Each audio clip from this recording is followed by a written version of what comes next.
Boa noite, está começando agora mais um Ideias da Aldeia. Eu sou Vassi Vanessa e hoje vou conversar com a médica ginecologista Magda Quinalha, que tem doutorado em ginecologia e obstetrícia pela Unicamp. Boa noite, Magda. Boa noite. Bom, a doutora Magda ela esteve aqui em Rio Branco capacitando profissionais da área de saúde para o atendimento específico de grávidas adolescentes.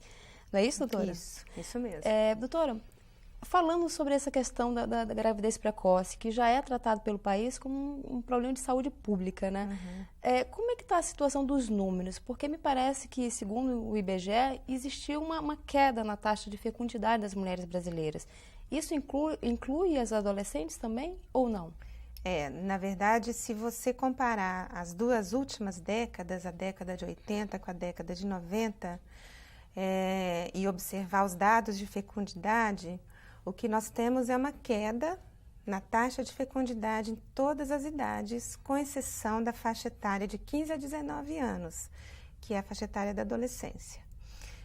Fecundidade, na verdade, é o indicador que nós usamos para avaliar a situação reprodutiva de uma determinada população, de um determinado país, e significa o número de nascidos vivos para cada 1.000 mulheres. E, de acordo com esse indicador, não houve redução significativa entre adolescentes. Quer dizer, as adolescentes brasileiras continuam engravidando muito? É isso? Elas continuam engravidando num número muito grande. Hoje não, né? Porque os dados que nós temos nacionais, os mais recentes são de 2001, mas é muito recente, né? Os dados de 2001 mostram que de cada 100 mulheres que têm partos nas maternidades públicas no Brasil, 23, 24 são adolescentes.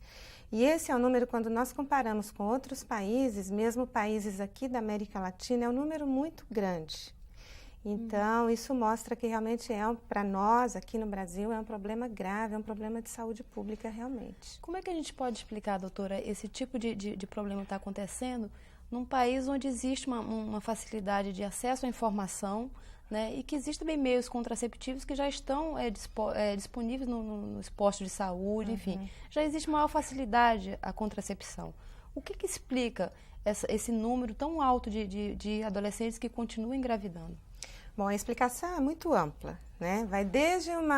Vão desde fatores biológicos a fatores sociais e emocionais. Então, por exemplo, do ponto de vista biológico, nós sabemos que a menina ela está menstruando numa idade cada vez mais cedo. Hoje, a idade média da primeira menstruação é muito menor do que há 10, 20 anos atrás. Por outro lado, as mulheres elas estão se casando mais tarde, porque mudou muito a posição da mulher na sociedade, tem mudado, né? Graças a Deus. Então, as mulheres estudam, as mulheres trabalham e elas estão se casando mais tarde. Então, existe aí um intervalo entre a primeira menstruação e o casamento muito longo. Então, esse seria um fator. Nesse intervalo que ocorre a gravidez? Nesse intervalo, ela vai iniciar a vida sexual dela. E, eventualmente, acontecer uma gravidez. Então, do ponto de vista biológico, essa seria uma razão. Nós temos também outros fatores, né? Por exemplo, a influência da mídia, dos meios de comunicação, o acesso à informação é muito fácil, muito facilitado, né? Com a internet, com todos os meios de comunicação. Nós temos fatores sociais, apesar de a sexualidade hoje ser um tema que é muito menos tabu do que há algum tempo atrás, ainda é tabu nas famílias, discutir com os filhos sobre sexualidade, sobre prevenção da gravidez. Então, com isso, os adolescentes começam a ter relações sexuais, mas muitas vezes acabam não tendo acesso à prevenção da gravidez indesejada, à prevenção de doenças sexualmente transmissíveis. E ainda existem causas relacionadas com as ações programáticas de saúde, né? Então, os adolescentes... não é verdade que os adolescentes têm acesso aos serviços de saúde. O acesso é muito restrito, porque os serviços de saúde eles não estão preparados para atender adolescentes, muitas vezes. Existe preconceito, doutora? Existe falta de preparo dos profissionais, porque quando uma adolescente chega numa unidade de saúde, por exemplo, uma adolescente de 13 anos, que chega grávida numa unidade de saúde, Muitas vezes a primeira postura do profissional, ele deixa de ser profissional para ser quase um pai e uma mãe daquela adolescente. Então ele adota uma atitude muito paternalista e com isso ele deixa de atender às necessidades daquela adolescente de orientação, em termos de orientação, em termos de prevenção. Antes disso, né, antes da gravidez, quando chega uma menina, quando ela tem coragem de chegar numa unidade de saúde para buscar anticoncepção, muitas vezes ela ouve coisas do tipo: nossa, mas você é muito nova e já está tendo relação sexual, sua mãe sabe, seu pai sabe. Então, quer dizer, existem barreiras pela falta de capacitação, pela falta de preparo, que dificultam o acesso dos adolescentes aos métodos anticoncepcionais, a orientação. Como é que deve ser a postura, né? Como é que deve ser o tratamento do profissional que está, né, nessa rede de atendimento, né, de saúde, e que de repente recebe um adolescente que vai atrás de um método anticoncepcional, ou mesmo que está grávida, está procurando um atendimento? Como é que é feita a capacitação? Como é que deve ser esse profissional? Olha, em 1994, há 10 anos atrás, depois de uma longa história, aconteceu uma conferência no Cairo, a Conferência Internacional de População e Desenvolvimento. Nessa conferência foram definidos os direitos sexuais e reprodutivos que todas as pessoas deveriam ter. E o Brasil foi um dos países que assinou o documento que assegurava a adoção de medidas para contemplar esses direitos. E esses direitos incluem a população adolescente. Então, como qualquer outra pessoa aqui no Brasil, como qualquer homem, mulher, adulto, os adolescentes têm os mesmos direitos sexuais e reprodutivos.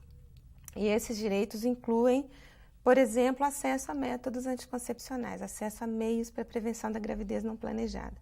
Então, o profissional de saúde, se ele está determinado a trabalhar de uma forma positiva com o adolescente, a questão da prevenção, ele deveria focalizar o adolescente como um sujeito de direitos. Então, se um adolescente chega numa unidade de saúde buscando anticoncepção, o papel do profissional deveria ser oferecer todos os meios de orientação para esse adolescente e oferecer métodos anticoncepcionais de acordo com a escolha desse adolescente. Então, essa é que deveria ser a postura profissional e não aquela coisa paternalista de tentar proteger, porque com isso a gente, na verdade, não está ajudando, né? Bom, já que o país assinou, né, esse protocolo, esse compromisso, né, o que tem sido feito em termos de políticas para garantir isso que você acabou de dizer, esse atendimento nos postos de saúde?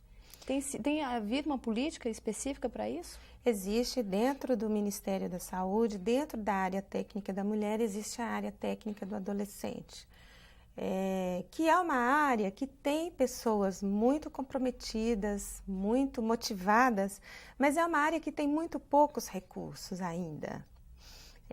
Então, apesar de o governo ter reconhecido ao longo desses anos todos que é uma prioridade, tratar a questão da gravidez na adolescência é uma questão de prioridade, os recursos ainda são escassos para essa área. Mas existem iniciativas em diversos estados, em diversos municípios, porque os municípios é que lidam com essa questão, né, com esses números e com esses adolescentes, né, que tem que dar conta de atender esses adolescentes. Magda, você falou ainda há pouco, né, citou um exemplo você inclusive usou o termo adolescente, uma adolescente de 13 anos que chega no posto grávida, né? Há bem pouco tempo até uma pessoa de 13 anos seria tipo uma criança, né? E em alguns países, em muitos lugares, 13 anos você ainda dorme agarrado com um ursinho de pelúcia, né?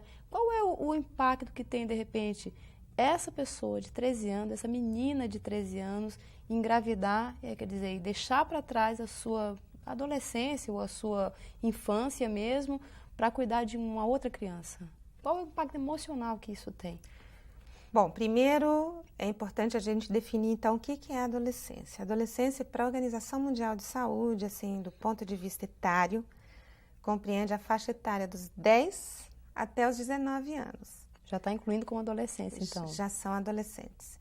Tem muitos adultos que ainda têm características adolescentes, muitos jovens que ainda têm características adolescentes e muitos adolescentes de 10, 11 anos que ainda são muito mais crianças do ponto de vista de desenvolvimento emocional do que adolescentes. Mas para finalidades assim, até estatísticas de comparação de dados e de informações, se definiu essa faixa etária. Então, nós consideramos adolescentes entre 10 e 19 anos.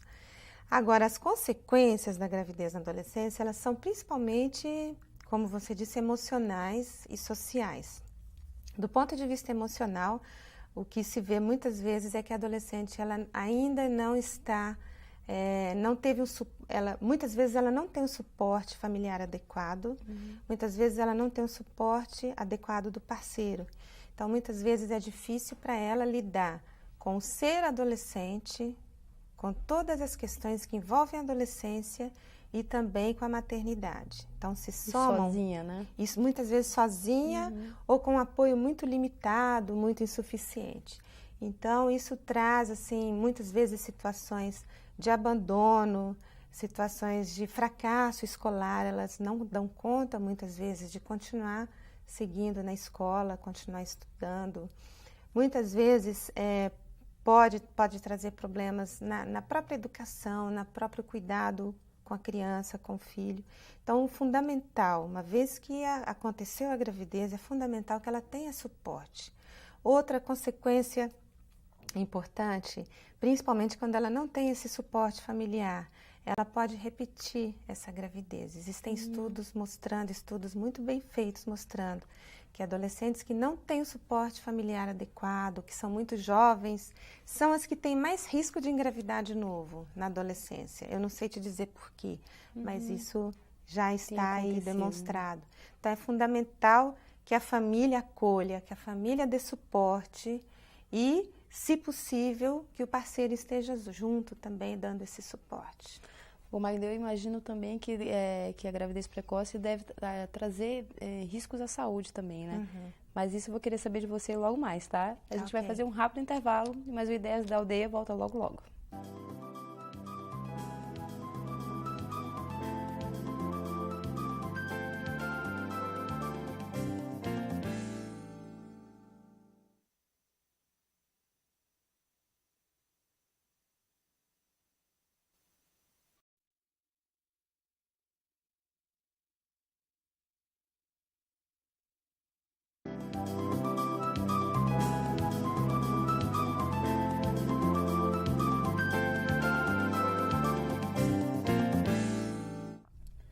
O Ideias da Aldeia está de volta, conversando hoje com a médica Magda Quinalha, que está falando aqui sobre os riscos que podem acontecer com a gravidez na adolescência. Doutora, no bloco anterior, você estava falando, né, dos riscos emocionais, né, do que representa emocionalmente uma adolescente de 10 a 19 anos, né, que possa eventualmente engravidar, né, e que risco isso apresenta, né, como é que ela se relaciona com esse novo fator na vida dela. Agora eu fico me questionando com a seguinte pergunta: fisicamente, existe algum risco à gravidez para meninas de 10 a 19 anos ou não? Bem, a gravidez na adolescência, ela é uma gravidez de risco, porque existe a possibilidade de uma série de complicações. Por exemplo, pressão alta durante a gravidez, anemia, para o recém-nascido também, o peso muito baixo, prematuro, ou seja, nasce antes do tempo que deveria. Para a mãe, o risco mais importante, para a mãe adolescente, o risco mais importante é o risco de morte materna. As taxas de mortalidade materna entre adolescentes são 2 vezes maiores do que nas outras faixas etárias. Isso, se você comparar as taxas de mortalidade materna em qualquer país, existe essa diferença. Então, realmente é uma gravidez de risco. Esses riscos, eles estão relacionados, de novo, com as questões emocionais. Por quê? Porque as adolescentes, quando elas engravidam, elas ficam muito ansiosas, assustadas, e imediatamente elas necessitam de ter um apoio e um suporte da família. Quando elas não têm esse suporte, o que acontece é que elas procuram pré-natal mais tarde, ou às vezes nem fazem pré-natal. Nós já atendemos lá na Unicamp adolescentes que chegavam com o bebê nascendo, com a família levou para o hospital, ela com quadro, sentindo dor, e o bebê chegou nascendo e ninguém sabia, ninguém na família sabia. Então, quer dizer, quando isso acontece, quando ela começa o pré-natal muito tarde ou não faz pré-natal, é nessa situação que os riscos vão surgir, que os problemas vão acontecer. O risco da gravidez na adolescência, ele não está relacionado com o aspecto biológico. Do ponto de vista físico, do ponto de vista biológico, a adolescente ela está madura, ela está pronta para uma gravidez. Precisa de cuidado maior, então, né? Ela precisa de ter uma boa assistência pré-natal. Daí a nossa preocupação em estar sempre trabalhando na capacitação de profissionais para atender esses adolescentes no pré-natal, porque é importantíssimo, um pré-natal de boa qualidade e uma assistência ao parto de boa qualidade. Se nós temos uma boa assistência obstétrica de pré-natal e de parto, os riscos eles vão ser semelhantes ao de mulheres de qualquer outra idade. Então, por exemplo, lá na Unicamp nós já atendemos partos de adolescentes com 11 anos, com 12 anos e que tiveram parto normal. Foram adolescentes que foram acompanhadas no serviço de pré-natal e que tiveram parto normal. Então, o risco realmente ele passa pela qualidade da assistência. Magda, quando você fala, por exemplo, que você atendeu uma adolescente de 11 anos, né, grávida, não deixa de ser chocante, né? Eu tiro assim, eu sou mãe, tenho uma filha de 7 anos, já fico logo imaginando daqui a 3, 4 anos passar por uma situação semelhante. É complicado. Então, quer dizer, o fato da gravidez estar acontecendo tão cedo, ela indica no mínimo que esses jovens estão iniciando a vida sexual muito cedo, né? Como é que a família deve tratar isso, né, dentro de casa? Onde é que entra o papel dos pais nisso daí? Para evitar, de repente, essa gravidez tão cedo? Pois é, a prevenção da gravidez na adolescência, ela passa principalmente pela família. Saúde é um papel importante da saúde, é um papel importante da escola, mas é principalmente um papel da família. Por quê? Porque é fundamental que os adolescentes consigam conversar com os pais, e isso já desde a infância. Conversar sobre sexualidade com os filhos deve acontecer desde a infância. A gente, nós como pais, nós precisamos aprender a conversar com nossos filhos, né? A deixar de lado vergonhas, nossos mitos, nossos temores e conversar abertamente com nossos filhos, porque quando nós fazemos essa abertura, eles vão nos contar quando eles vão iniciar a vida sexual, ou se eles já estão iniciando a vida sexual. E aí o nosso papel, se nós queremos que os nossos filhos tenham uma vida sexual sadia, sem risco, o nosso papel é facilitar o acesso deles aos serviços de saúde, à orientação em saúde, aos métodos anticoncepcionais. É o que eu sempre digo, muitas vezes para um pai e para a mãe isso é muito difícil, mas a gente tem que reconhecer que a sexualidade dos adolescentes está aí, o estímulo está aí e que a gente tem que se preparar para atender nossos filhos de uma forma adequada. Você é mãe? Eu sou, tenho um menino quase adolescente. Quantos anos? 9. Como é que você lida com isso dentro de casa, Magda? Da forma que eu te falei, mas assim... Você consegue? Porque a criança, ela começa a fazer perguntas. Cada criança começa a fazer perguntas dentro do seu momento, né? E quando ela te pergunta, quando ela te faz uma pergunta sobre sexualidade, você deve responder. Você deve responder numa linguagem que ela entenda e com a informação que ela é capaz de entender. Então, você não precisa explicar para ela o que é uma relação sexual para uma criança de 4, 5 anos, porque naquele momento pode não ser essa curiosidade, né? Mas à medida que ele vai te fazendo perguntas sobre sexualidade, você deve ir respondendo, e de uma forma muito natural, muito tranquila. Magda, você falou que é mãe de um menino, né? E até eu fiquei curiosa. A gente está falando aqui o tempo todo da gravidez precoce, focando muito a questão na gravidez, nas mães, né? Nas meninas que engravidam, né? Mas os meninos colaboram, né? Qual é o papel, né? Como é que é a pressão, né, emocional desse menino que vai ser pai também tão cedo? É muito complicado também, porque o menino, ele tem um papel na sociedade completamente diferente da menina, né? Então, quando ele engravida, quando ele é um pai, quando ele está grávido, recai sobre ele uma responsabilidade muito grande, assim, do ter que cuidar da namorada, do ter que cuidar da criança. E a pressão, por outro lado, uma pressão muito grande da família dele, que também tem dificuldade de aceitar, dos amigos, a pressão de grupo para os adolescentes é uma coisa muito importante, muito forte. Então, um menino grávido, ele sofre uma pressão tremenda dos amigos.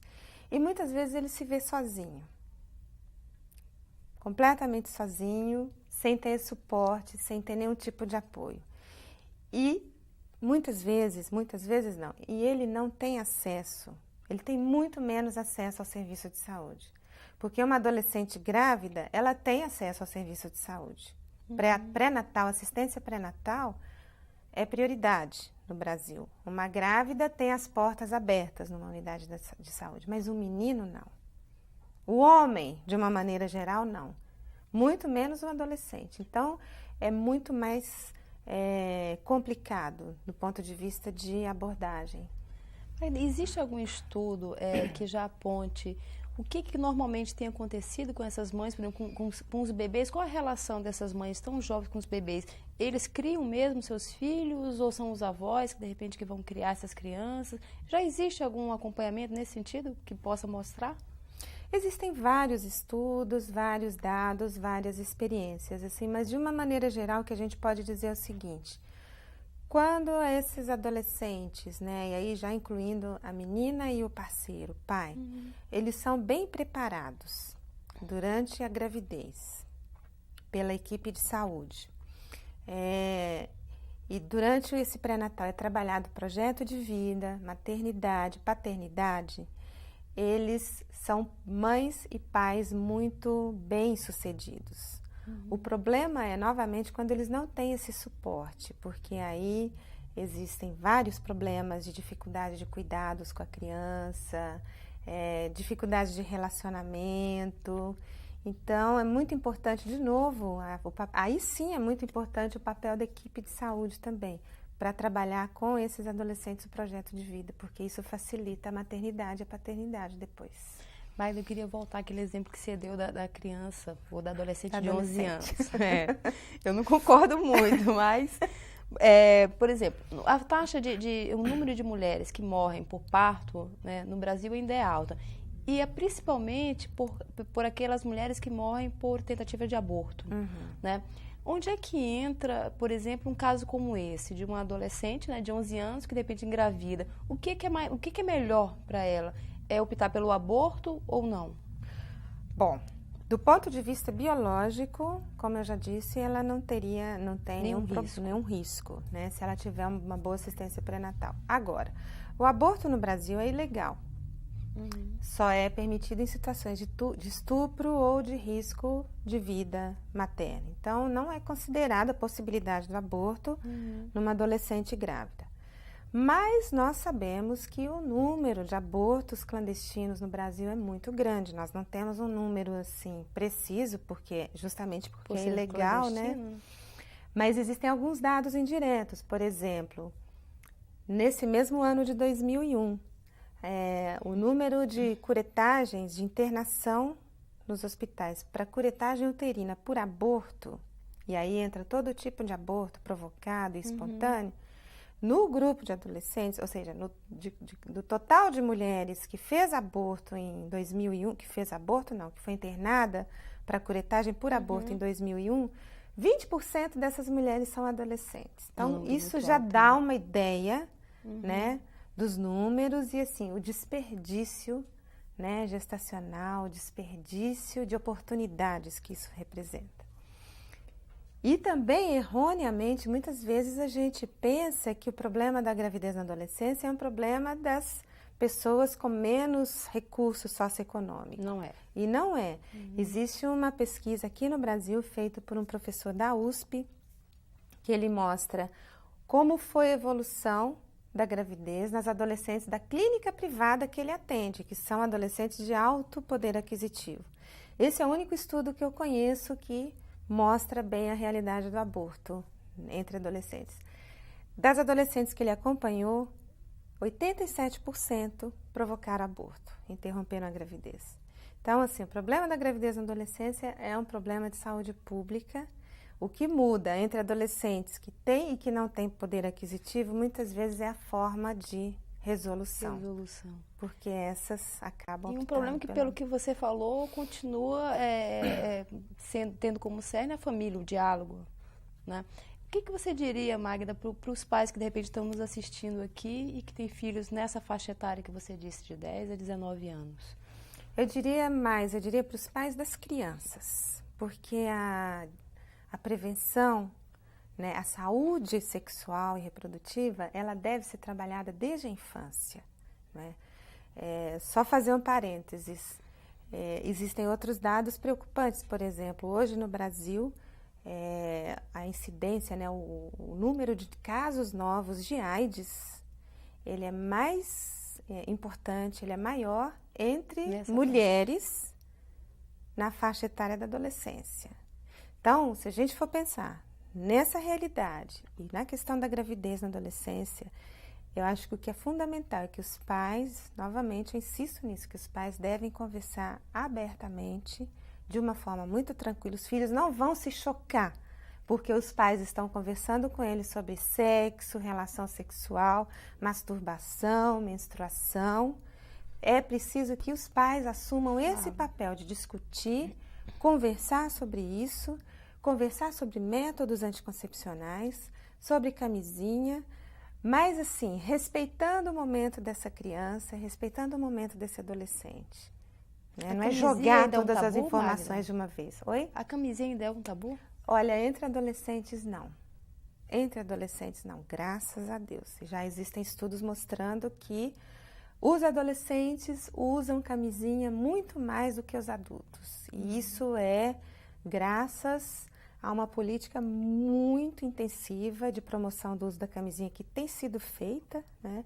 É uma recomendação oficial do Ministério da Saúde, da Organização Mundial da Saúde, que independentemente de qualquer método anticoncepcional que o adolescente use, que use também a camisinha. E eles estão usando mais camisinha do que os adultos hoje. Ainda não é um número ideal, como deveria ser. A gente não tem quase a totalidade dos adolescentes usando, mas eles têm essa postura de uso da camisinha. Bom, mas com certeza a gente vai chegar lá, né? Magda, eu queria agradecer muito a tua presença aqui, agradeço. Foi muito esclarecedor, né? E eu espero que você aí nas 22 cidades acrianas que nos acompanharam tenham gostado. Uma boa noite e até o próximo programa.